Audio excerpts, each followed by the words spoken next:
కేవలం రంగారెడ్డి జిల్లా హస్తినాపురం ఊర్మిళ నగర్లో నివాసం ఉంటున్న డిండి ఆర్ఐ శ్యామ్ నాయక్ ఇంట్లో ఏసీబీ అధికారులు సోదాలు నిర్వహించారు. దిండి మండలం పడమటి తండాకు చెందిన పాండు నాయక్ తన కూతురుకు సంబంధించిన కళ్యాణలక్ష్మి చెక్కు విషయంలో లంచం డిమాండ్ చేయడంతో ఏసీబీ అధికారులను ఆశ్రయించారు. కళ్యాణలక్ష్మి చెక్కు ఇవ్వాలంటే 10,000 రూపాయల లంచం డిమాండ్ చేశారు. మొదటి విడతగా 5,000 రూపాయలు తీసుకుని రెండోసారి 5,000 ఇస్తుండగా రెడ్ హ్యాండెడ్గా ఏసీబీ అధికారులు పట్టుకున్నారు. గతంలో కూడా పిఏపల్లి ఆర్ఐగా పనిచేస్తున్న సమయంలో సస్పెండ్ అయినట్లు కూడా సమాచారం.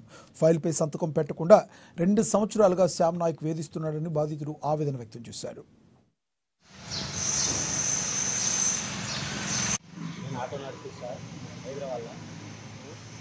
మా పాపకు పెళ్ళి 3 సంవత్సరాలు అవుతుంది. ఇప్పుడు దాకా కళ్యాణ లక్ష్మి లేదు. ఏమన్నా అంటే డబ్బులు కావాలంటాడు. 10 సార్లు పోయినా కాలు పట్టుకున్నా, ఒకసారి పోయి కాలు పట్టుకున్నా, నీ ఓడ్రా పోయి అనేది.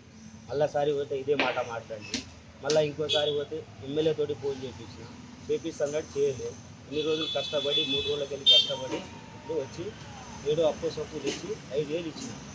5,000 ఇస్తే నాకు తెలియదు మా యూబీ కంపెనీ అక్రమ